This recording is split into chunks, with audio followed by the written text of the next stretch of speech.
Coming to you live from Atlanta, Georgia, it's time for another episode of Tech Talk with your host, Joey Klein. Happy Thursday, everyone. A little bit of a change. Normally we do Friday mornings, but we're testing how well you can roll with the punches here from Thursday afternoon. As always on Tech Talk, we are talking with the best CEOs and high-level executives of the most interesting technology companies in Atlanta, Georgia. First, we're going to talk to Mike Dickerson, CEO of ClickDimensions. Hey, Joey. Happy to be here on a cold Thursday. It is a cold Thursday, but I am happy just to not be sweating, so I will wear whatever sort of jackets we need to be outside. And then we're going to talk to Joe Macchiarella, EVP of Operations for Trextel. Hey, how's it going, Joey? Good to be here. Thanks for having me. Absolutely, guys. All right, we're going to get right into it with Mike. ClickDimensions, you are a MarTech company, which is one of those fancy technology terms that we throw around readily these days. Can you give a little bit of a deeper dive into what MarTech is for the uninitiated and what ClickDimensions does? Sure. Well, the MarTech space is a pretty big space, but what we do is pretty simple. We help automate all the sort of digital interactions that companies have with their prospects and customers. And we're the leading marketing automation company in the Microsoft Dynamics ecosystems. We've got about 3,700 customers in 76 countries around the world and have been in Atlanta for 10 years. 10 years. And, you know, sometimes with this show, we have organizations that have been around a long time. Sometimes we have newly formed ones where you've got a CEO founder. You're in a position where you have entered the CEO role from a number of other organizations. Yeah, and I've had the experience of having started a company a couple times myself, and also having stepped into one that was started by some other folks. And ClickDimensions is a great story, started by a guy in his basement in Atlanta and a partner typing on his keyboard in his parents' apartment in Tel Aviv, Israel. And they built this business with no venture funding, no outside funding at all, and built a really fantastic business. In May of 2016, they sold to the private equity firm Excel KKR, and Excel brought me in January 2017, and I've been running it since then. And so we're definitely going to get into your experience, not just in all different types of organizations, but also what the fundraising scene looks like here in Atlanta, because I think you've got a unique perspective from someone who has kind of seen it through a number of different iterations. But I want to drill down on exactly kind of who ClickDimensions serves. So, you know, you are serving 3,700 customers around the world. Are these anywhere from SMBs all the way up to enterprise? You know, what type of organizations are going to benefit from ClickDimensions? Yeah. Our sort of ideal customer is a B2B company, somewhere, you know, less than 1,500 employees. Having said that, we're the leader in marketing technology for Microsoft Dynamics. And so we have companies that are Dynamics customers that are big. 10% of our customers have over 5,000 employees. Companies like Aflac, a good Georgia company, for example, is a customer. But our sweet spot really is sort of mid-market and below B2B companies. And is that because there's something specific in your technology that serves them better, or just because it's a hole in the marketplace that you saw, or both? Great question. Building on Dynamics allows us to do a couple of things from an omni-channel perspective. And when I say omni-channel, I mean when you think about a customer or prospect experience, they're going to a website, they're getting an email, they're getting a text, but they're also talking to a salesperson or support person or somebody else in the company. And orchestrating a coherent sort of conversation across all those different touch points is complicated. And the most complicated part is when you got to orchestrate the human channels, the sales and the support side. Microsoft Dynamics is particularly good at the sales and support side. So we built on Microsoft Dynamics. So we really focus on B2B. We have plenty of B2C customers, but where we really shine is companies that have sales forces that are out there selling. For the layperson who does not know what Microsoft Dynamics is and why it's important that your system integrates with that system, can you give a headline as to what they should know about it? Yeah. So the foundation of a B2B business is its customer relationship management system that keeps track of all of the potential opportunities and prospects that they might sell to, and also as well as their customers. And people might know of Salesforce.com. Oracle has a CRM. There are plenty of other companies that have a CRM. Microsoft Dynamics is a CRM for the Microsoft world. And so that's where we started off with. Now, there are plenty of companies that provide marketing automation that might integrate with a CRM. Take, for example, another great Atlanta company, MailChimp. They will have integrations to Dynamics or to Salesforce, but they're passing data back and forth, across the internet, across those systems. ClickDimensions was built natively on Microsoft Dynamics, and that means that we're not integrating data. We're actually using the same common data set. And so there are some advantages in terms of faster implementation. There are advantages in terms of better execution. There are advantages in terms of the users all being able to use one system instead of several applications. And that's one of the things that makes ClickDimensions different than the 7,000 other marketing technology firms that are out there. Okay, makes sense. And I would imagine that just because of the sheer volume of users who are working on Microsoft Dynamics, the fact that your system is built upon it, and the technology integrates nicely with it, you've got, a very, kind of open partnership there that, the platform is easy for someone to get used to. Yeah, it is. And that's both from a customer perspective, but also a partner perspective. And one of the unique things about ClickDimensions and that helped these guys grow this business was they built a partner ecosystem with almost 800 registered partners, again, around the globe. And they did this all from Atlanta, and that helped them scale to a pretty impressive global company, again, without going outside to raise venture capital money. And those partners are experts in Microsoft Dynamics. So the fact that the ClickDimensions product is built natively on Dynamics made it really easy for them to promote the product and endorse it. Well, let's talk about that, your comment about not having to go outside and raise venture money. So anyone who opens up the Atlanta Business Chronicle basically sees two types of stories, right? One is about how much money a company raised, and the other is about how much space they took in a building, with maybe a couple of, other, top 40 this, top 50 this. Okay. And I think that in this universe and in a universe where, for better or worse, it's certainly an entertaining show, people see, pitches on Shark Tank every Friday night. There maybe seems to be a bit of the layperson might think there's an over-reliance on companies going to raise money to grow. But we just talked about ClickDimensions, which is doing great and didn't have to go do that. And so as someone who has been a long-time participant in Atlanta's technology community, do you think that there's an over-reliance on going to raise money as opposed to trying to do it yourself? I think that there's a tendency towards that. I would say that, and as you know, Joey, I have played a couple of different roles in the technology ecosystem, including being one of the early directors of Atlanta Technology Angels and starting the seed fund there with a couple other guys, and being managing director of eHatchery for those of you who were around during the .com days. So that was an incubator and venture fund. And then starting Vocalocity, I've played a couple of different roles on the spectrum. And what I've seen is that, what comes around goes around. If you look at how Microsoft was started, if you look at how companies like HP and Digital Equipment were started, they were started by founders who had day jobs. And those day jobs funded their startup.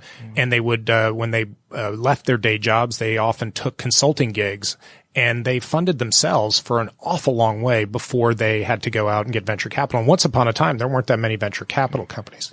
If I look back to the .com era and, until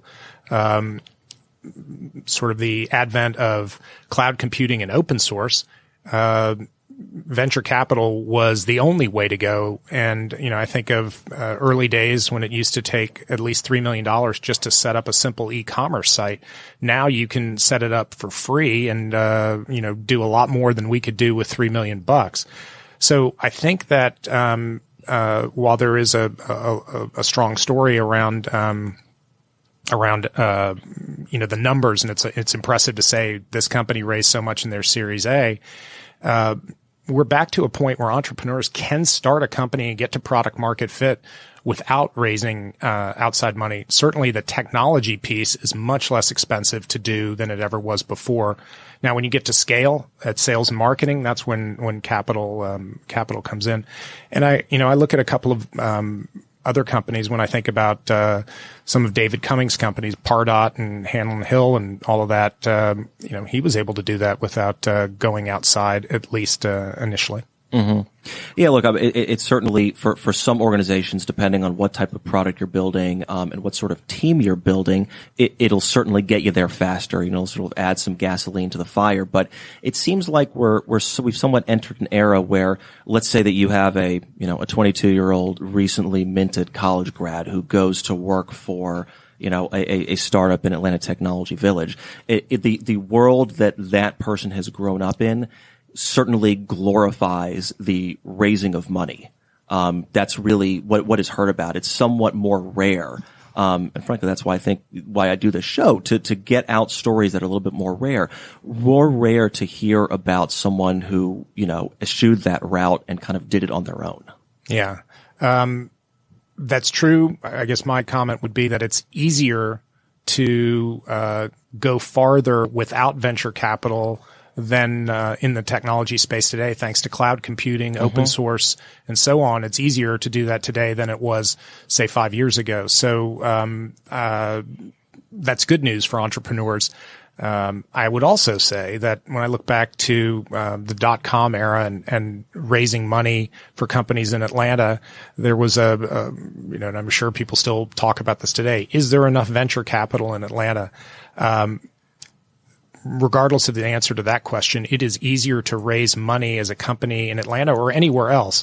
If you have a good idea, if you have product market fit, if you have the right trajectory, there's a lot of money out there seeking opportunities. It's much easier to do that today than it was 20 years ago. Well, that's without a doubt. And look, I've had people on this show because look, one of the topics that we talk about is Atlanta. The commonality that every company that comes on this show has is there's an Atlanta story there. And I've had people come on who have said good things about Atlanta, but then somewhat, a friendly prodding, saying that we don't have enough VC resources. And I think that your opinion is a little bit to the contrary. And frankly, I would, say that mine is probably as well, that, I think that maybe Atlanta doesn't do as good of a job of boasting about some of its accomplishments. Maybe it's this kind of, southern, some sort of southern hospitality that it makes us not want to yell from the rooftops about our accomplishments. But I think we've come a very long way, certainly even in the past 10 years and certainly 20. Yeah, absolutely. I would agree with that. And we could cite, 50 companies that have done really well. The one thing that, so I don't think that early stage capital is the problem that it once was. What I will say is that from an optical perspective, one of the things that does remain true is that unlike in the Valley where, a company starts small, let's say like a Google, and then they become a Google, and Facebook starts and then become Facebook and they stay Facebook. Companies in Atlanta, once they get to a certain size, seem to get picked off. That is very true. And so that's that. I think that may color some of the sort of perception. Now, look, you're not wrong. We have very few of those. The iconic brands that we have are ones that have been around for decades and decades. The ones that grow super fast in maybe the past 10 to 15 years, the goal tends to be acquisition and integration as opposed to standing on their own. I'm very curious to see what happens with that in the coming decade, because I think that I think you and I could probably name 5 to 10 that have the potential to be that brand name. And, I'm curious to see what happens with that, if they get picked off or not. But I want to transition to culture, because you came into an organization, after it was bought, by, private equity. And you came into an organization that was somewhat maybe fully formed is not the right term, but there was an identity there. And I'm curious about how you think about putting your own particular spin and expertise on an organization like that has an identity, needs to grow, needs to change, but that has something that was working already. I mean, how do you go about inserting yourself there and adding value, and not adding value, upending the things that maybe need to be upended, but not rocking the boat too much?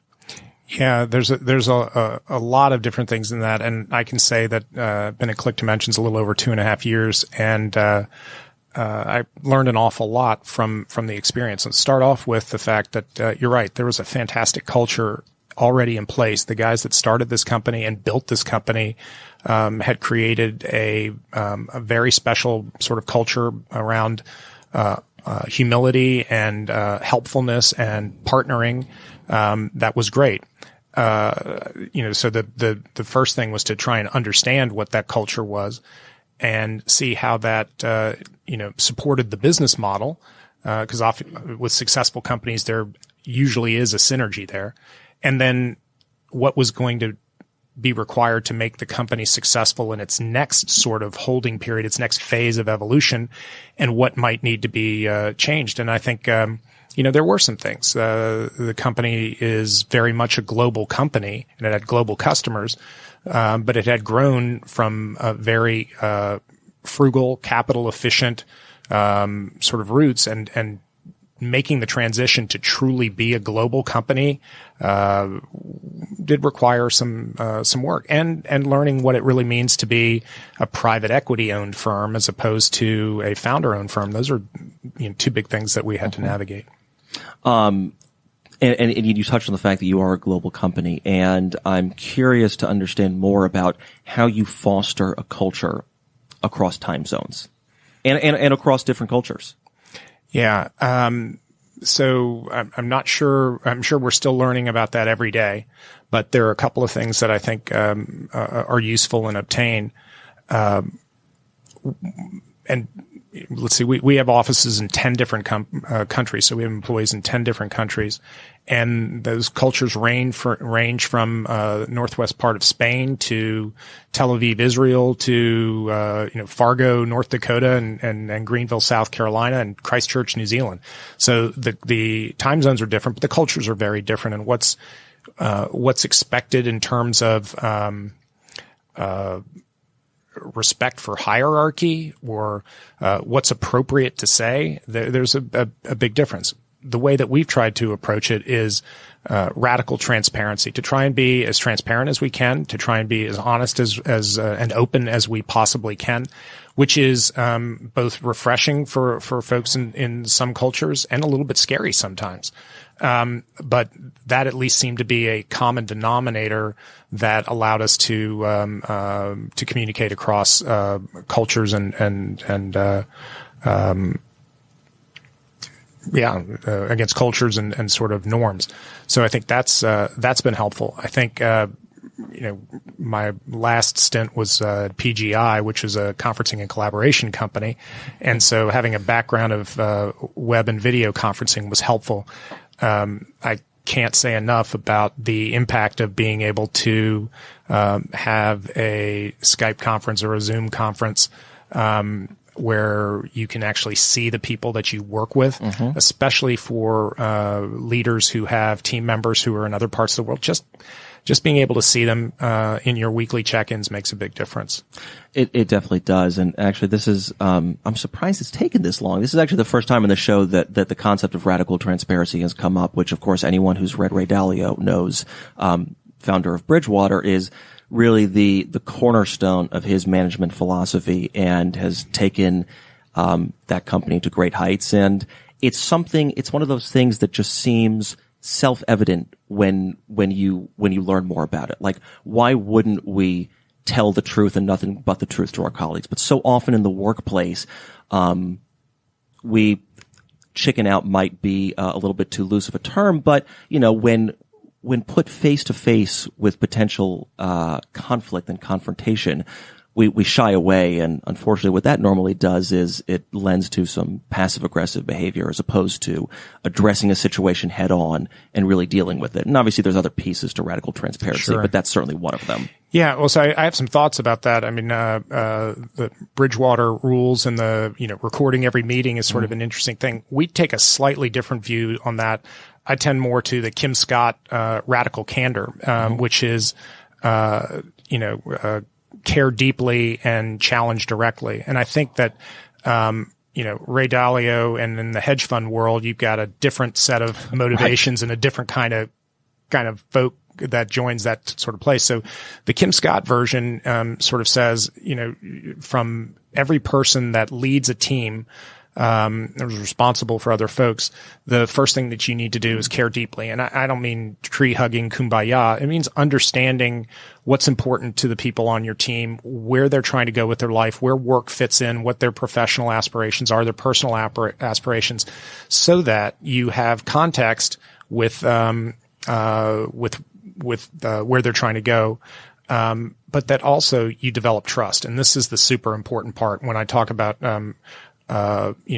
transparency, that is different from Ray Dalio's. Trust is what really matters. And getting that across cultures is harder. The trust allows you to then have the direct conversation and say, you know what? You're a super smart person, but when you chew on your fingernails in the middle of a meeting, it makes people not respect you, and be able to have that level of conversation, or to say, I know you were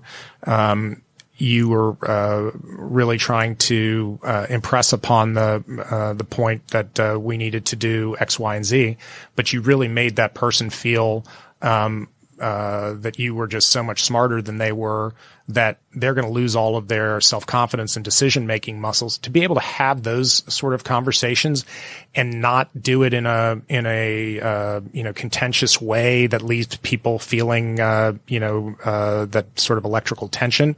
To be able to have those direct conversations, that's what's important. So the Kim Scott approach is, be able to care deeply enough so that you could get the trust, so that you could have real constructive conversations. And I think that's, if I were to say what has worked for us, at least so far, and again, we don't have the book totally written, but that's been the approach that's worked for us. Well, that unlocking the key to having those conversations and having them productively is really the art of getting along with people in the workplace. It's somewhat fascinating when you think about it. The past 100 years have really been this experiment in new types of relationships that we as a species have not really had before.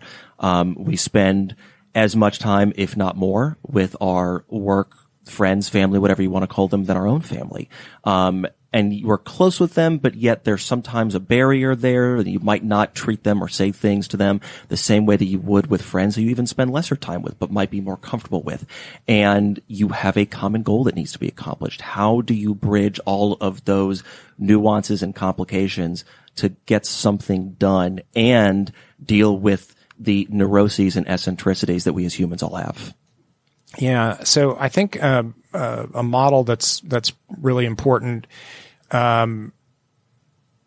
is the role of the team lead. And we try and use that word because it's more modern than manager.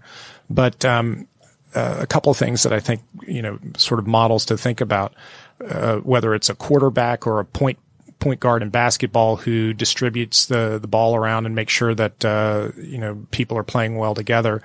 That's important. But there's a great story in, Clayton Christensen, the Innovator's Dilemma guy, wrote a book called How Do You Measure a Life? And he tells a story of when he was CEO of a chemical company, a lady who worked in the quality control division. She ran a part of it. And every time a new product launch was coming out, there was about a 3-week process that had to happen, and she was in charge of that process.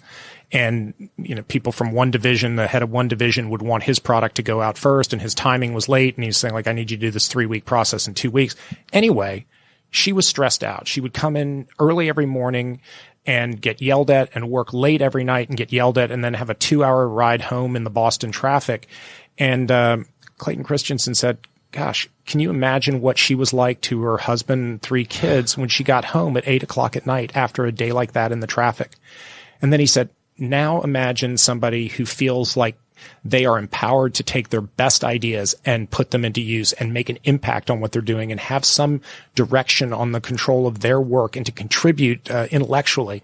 Imagine that. And the message that I took away from that and that we talked to our team leads about is, yeah, you're here to get a job done for the business, and we're a private equity owned firm. We have targets that we've got to meet. But you have a huge impact, not just on the day-to-day life of your employee and your team member in the office and on their professional trajectory, but you have a huge impact on their life outside of work. And so we talk a lot about the honor and obligation of being a team lead. You have an awful lot to do with how that team member feels outside of work.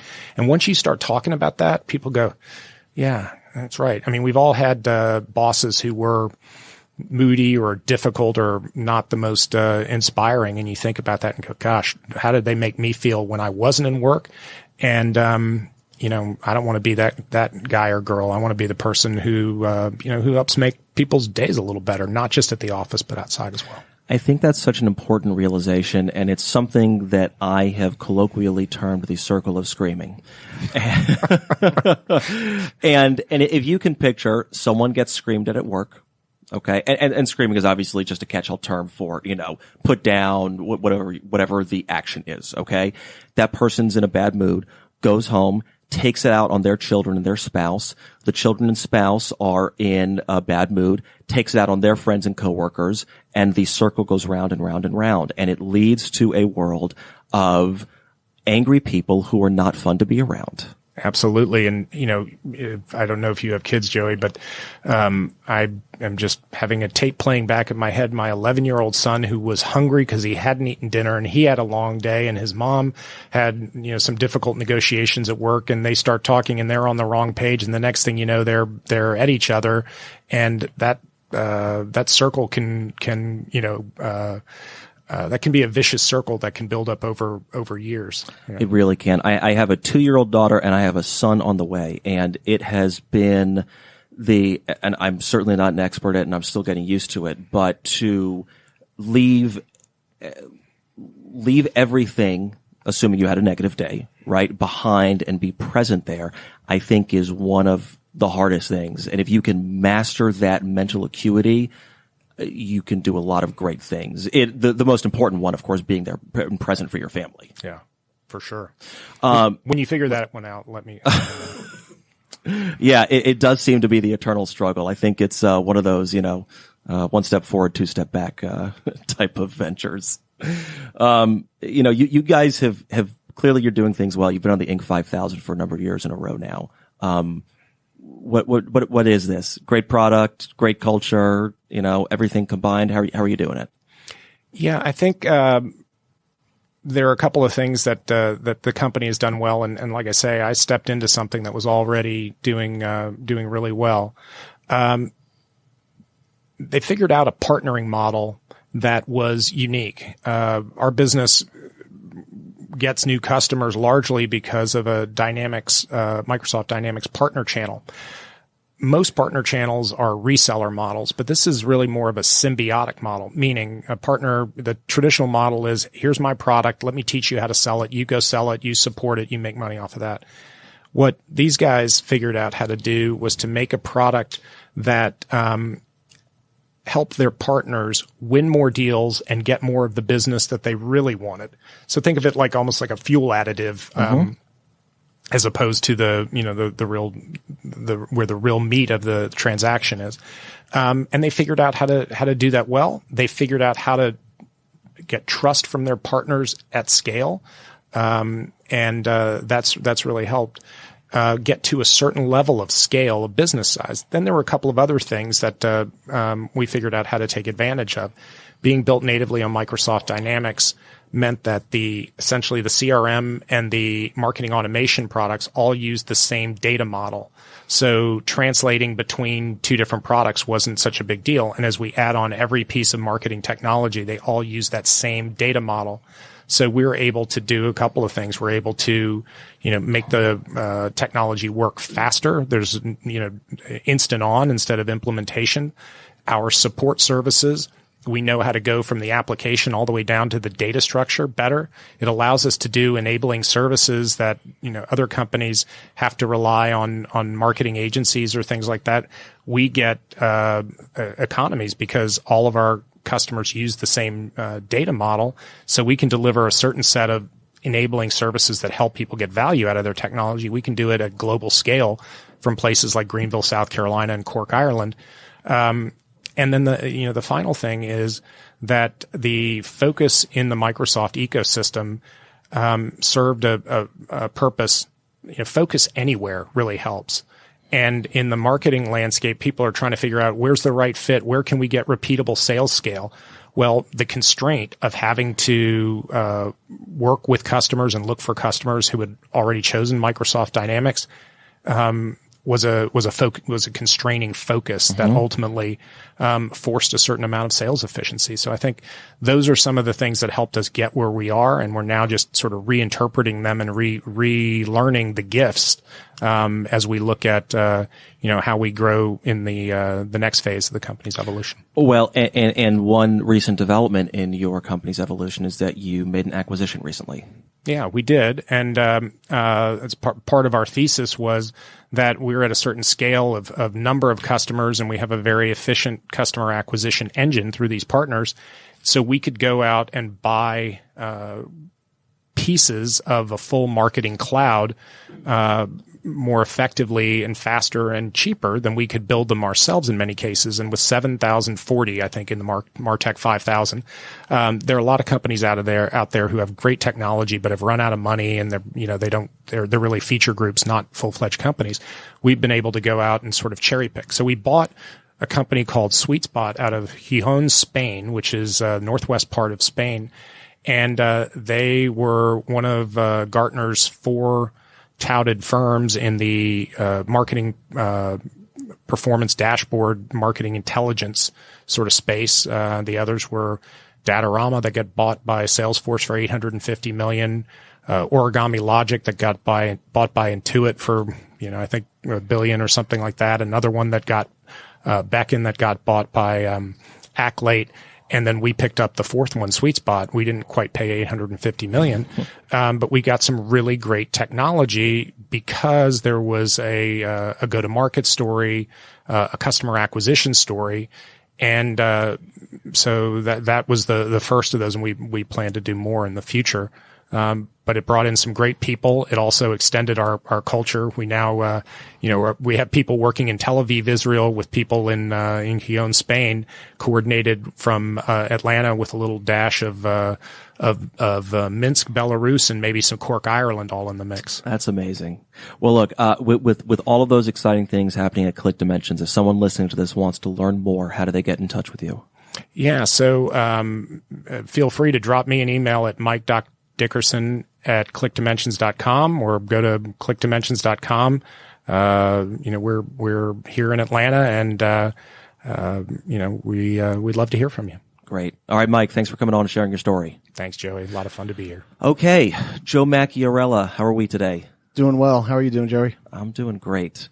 All right, so what I find interesting about your story, and we're obviously going to get into it in more detail, but you have come into Trextel's life at an inflection point in the company. Yep. And that's part of what I want to focus on today. But to set the stage, give the audience an understanding of what Trextel, I guess, has traditionally done and what you're working to make the focus of the company.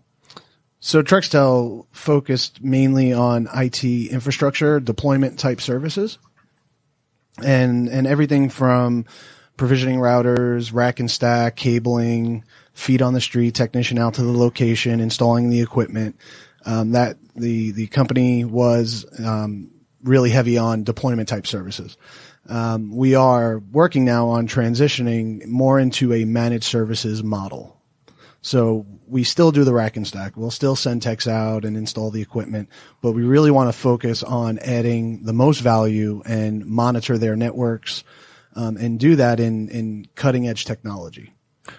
For the layperson out there, define a rack and stack. So that's a technician going out to the site and installing a router in the back closet, where all the cables come into the building, where the circuit access gets dropped off, and they'll install the router, and that router feeds the rest of the store, or, if it's retail or whatever the business is, it feeds to all the other computers and point of sale application or machine, credit card swipes, things like that. And depending on the organization, that room could be a size of a shoebox, or it could be something much more complex. It really could. So it depends on the vertical, right? In retail, you tend to have limited space. They don't usually have, especially when you're dealing with quick serve restaurants and places like that, you're pretty limited on space. And if it's a large enterprise type business, you're going to have, you may have a whole floor dedicated to that. So it all depends on the vertical, what you're supporting. We like to focus mainly on large enterprise. Okay. We do have a great deal of retail customers, but we like to focus on large enterprise, and we want you to have 100 sites or more. That's where we could really add tremendous value. Obviously, the more sites, the better. But we could add a lot of value in monitoring their network. And delivering all of our managed services to them. That's how we feel in the real estate services industry too. The more sites, the better. Absolutely. Now I'm curious. So let's say that an organization has decided to not have, all of that technology on premise, and they've gone to like a co-location data center. How do you work with that model? We do that as well. We have engineers that are certified in cloud technologies, and we offer engineering design type service to our clients. You don't need a physical location for us to be involved. We could really monitor, and I keep saying monitor, right? That's our main focus right now, is to get devices under active management. So that's not the only thing that we do, but that's a heavy focus for us right now. But we, like I said, we offer engineering hours, design hours. We could design a network, design a full solution for you, whether it is on-prem, off-prem. But we could monitor anything. It's kind of like we're not an IoT shop, but it is kind of like Internet of Things. We could monitor anything with an IP address, basically. Okay. And so traditionally it seems like there's been sort of three legs to your business. There's the actual hardware itself, there's the deployment of the hardware, and then there's the managed services. And your charge and what you're really passionate about is to boost that managed services piece as much as you can.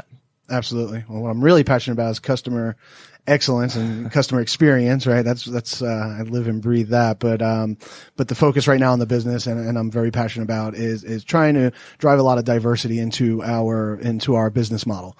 We want to drive more managed services, and we have managed services with customers. Don't get me wrong, but again, it was a focus that was primarily deployment heavy, and now we kind of want to flip that script, right? We want to go to a lopsided on the managed service side. Okay. But why is that? What is the strategic advantage of that piece being the future on which the company is bet?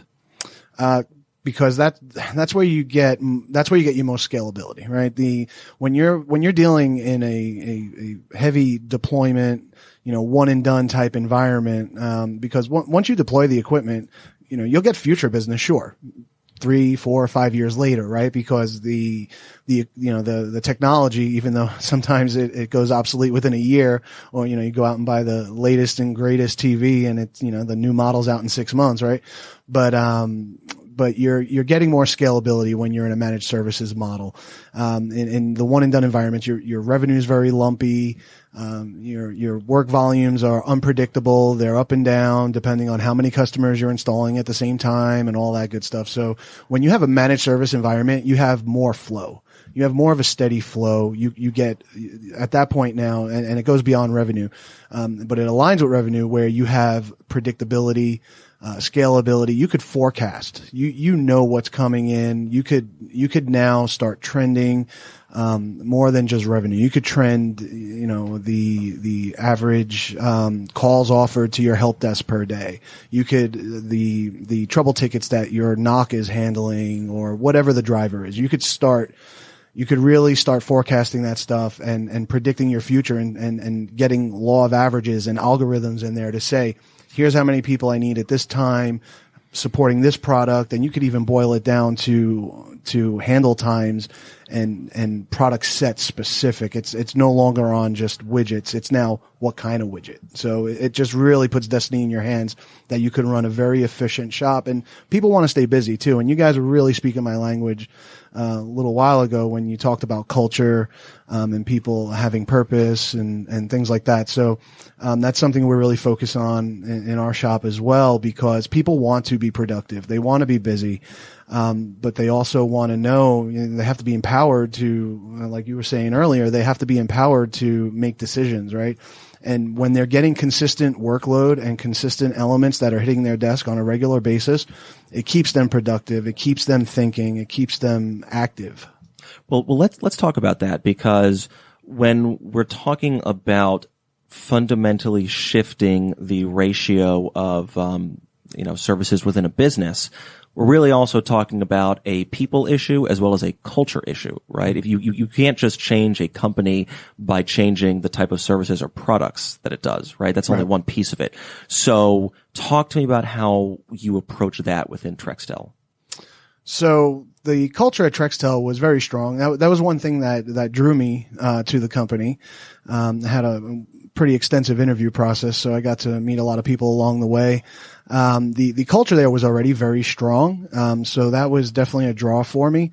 But there was, I don't know the best way to put it, but there was anxiety, so to say, around what they were handling and how quick it had to go out, and some process concerns and things like that. So I think that's where I've added a lot of benefit to this company, is going in and giving direction on process excellence, right? Don't get me wrong. They had documents, they had processes, right? But there's a difference between having a piece of paper that kind of tells you what to do to a full blown, drawn out, decision tree process flow, along with knowledge base articles that marry up to those, where people know for sure, here's how I handle these situations. When you get outside of tribal knowledge, and it's not something that's repetitive that you're dealing with every single day over and over again, you may forget how to do certain things, right? I mean, all of us in all of our jobs, you don't know how to handle every single element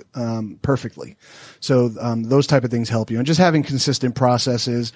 And our administration team does a great job in culture building. Social committee is something we implemented in the company, where we bring a leader from, and when I say leader, it's not a manager or anyone like that from every department. It is the leader of the group, someone that the peer group looks up to and says, hey, you're someone we like to follow in your footsteps, right? So we grab one of those people out of production, and we have reoccurring meetings where, and none of the executives are involved, none of the managers are involved. Again, this is a peer group that goes behind the scenes, and they figure out, what do the people want? What kind of party are we doing this month? What kind of morale boosting event are we doing? Lunches, whatever. We do all sorts of great things. Anyone that follows me on LinkedIn could see, I try to share as much as possible when we're doing all of these cool things around the company. Well, and I think that is a very interesting point. And I'm somewhat curious as to how because you came from organizations where you really helped grow them to a new level, Stratix and CBeyond specifically. And so I'm curious what you are taking from those experiences to now your new journey, at Trextel. Yep. Taking a little bit from along the whole path, right? Going way back when, right? But, you learn things over time that you either like to do, or, hey, that's something I really don't want to do. You learn the good and bad from leaders.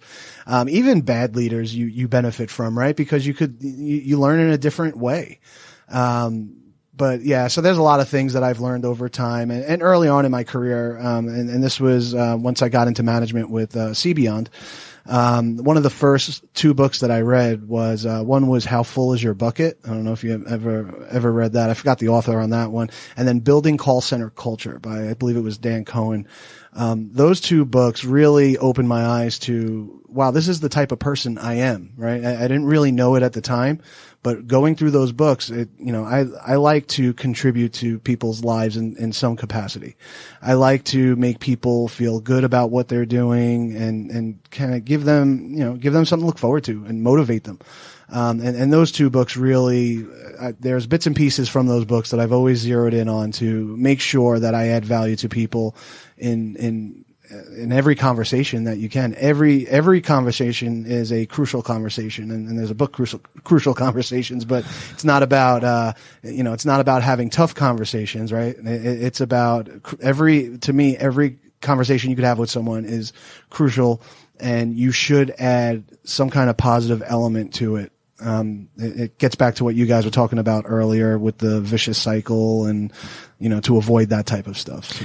I think that motivation and adding value to people's lives is really the key to understanding how to build a great company in the 21st century, because we're at this place in civilization where, within the small subset of developed world, high level, successful companies, people who generally, have some sort of degree of education and privilege in life. And in that hierarchy of needs where we've passed food and shelter and everything at the bottom, and now we've gotten to the point where we're looking for self-actualization.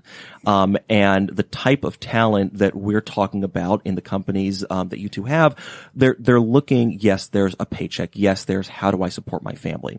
But when you have an unemployment rate of 3.5%, it's what am I getting out of this? I'm a talented person that could go to anywhere. So how am I fulfilling that need for self-actualization? And to me, the way that companies grapple with that and solve it is a big piece of whether they're going to be successful or not. Yep. And it's about the messaging too, right? The one thing that we focus on is having consistent messaging. And making sure everyone has a purpose. So our purpose at the company is connection. And it's, we're not only connecting networks, we're going beyond that. We're connecting workers to their networks to process their transactions or whatever their widget is that they have to do. But we're connecting communities. I mean, Dollar Tree is a major customer of ours, mm-hmm. right? And we have many retailers that are customers on our network, and they're providing goods and services and to their community. When you go into a Men's Warehouse to go buy a suit, you live in that local area typically. I mean, sometimes you might be on the road, but you typically live in that area. When you go into a Dollar Tree, you typically live in that area. So we're connecting communities, and we do a lot of community service events and things like that as well. But connection is really what we drive in the company. We want to make sure our people are connected to our customers, because our customers are connected to their customers, which is the community. And we're just, it's all about connections, right? And not to be successful in the world, that too, but we just want everyone to be on the same page and be connected with our customers. Well, look, I think if you're going to spend this much time away from your family and this much effort, yes, of course, there's being successful in making money, but there's got to be another piece to it as well. Absolutely. I'm interested to learn more about your IntelliTrex product that was recently announced. Can you tell me more about that? Yeah, so you probably saw that we had a press release a couple weeks ago around IntelliTrex. That was our first ever company press release. So we went from first ever, really? First ever, yeah. We are Trextel's been around for going on 11 years now. But we truly are still in a startup type mode, because we are introducing these new services and more to come, into the market. So we've gone from, obviously before my time, a startup type firm, to a company making, a couple million to 20 plus million. And we have a really strong growth pattern. We've grown significantly over the last 3 years. Over, I think somewhere around 32% or somewhere in that range of growth year over year.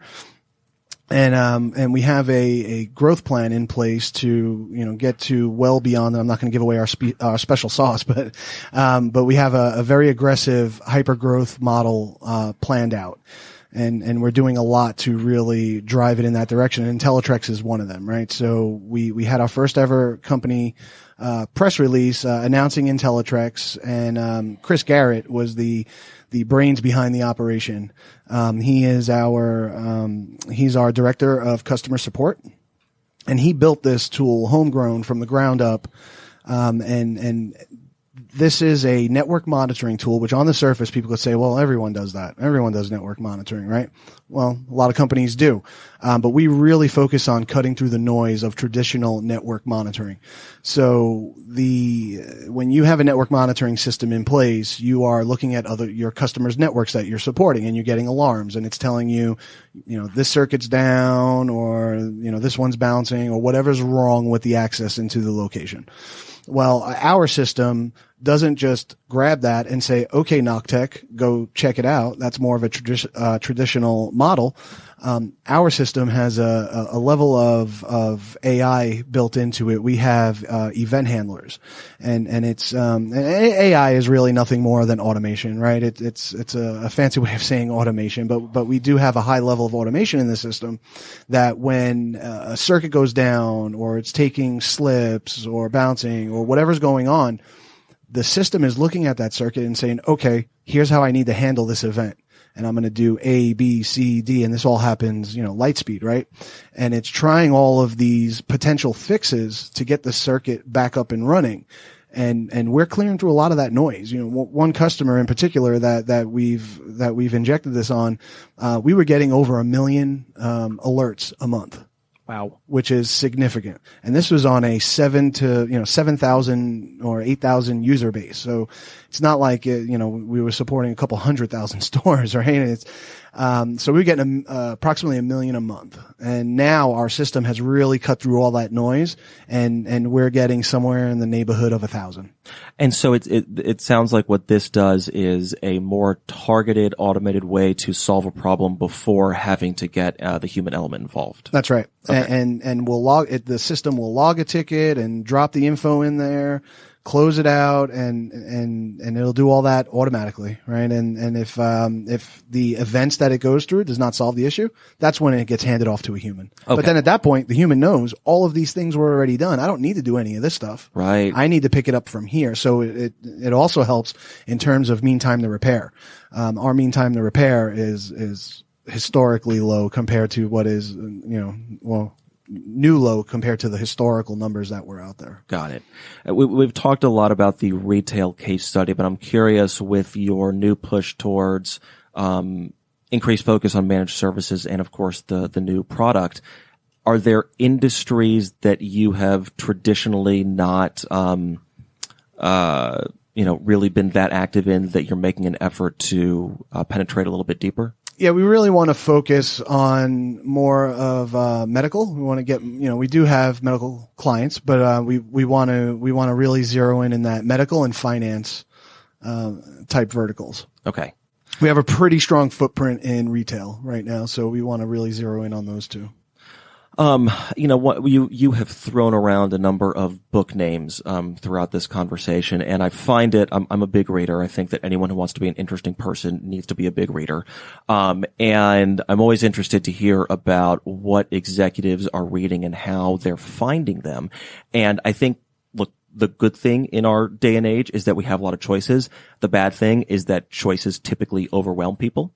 And so for someone out there who wants to understand, they go to their local library, or maybe I'm just old fashioned. They go to Amazon and they figure out what am I going to read to make myself a better business person? How do you choose your books and your topics and find them? First thing we figure out is, and we have executive strategy meetings weekly. The CEO of our company, Jason Morrow, really has his act together in terms of where he wants to take the company and his plans and his vision. Just incredible vision. And we figure out what our goal is. Where do we want to get to? Now let's figure out what we have to do to get there. I mean, like you said, library full of books. There, you could find whatever it is that you need to. I think the most important piece is to understand your goal. Where do you want to get to? And don't get sidetracked by it.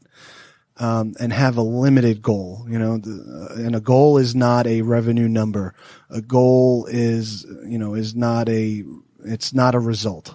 A goal is, where we want to get to in terms of how many devices we want to have under active management within the next 10 years, right? That's a goal. because the revenue is going to just come with that, right? The net promoter score for your customer satisfaction is just going to come with it. It's going to be a result. Your operating costs just going to be a result.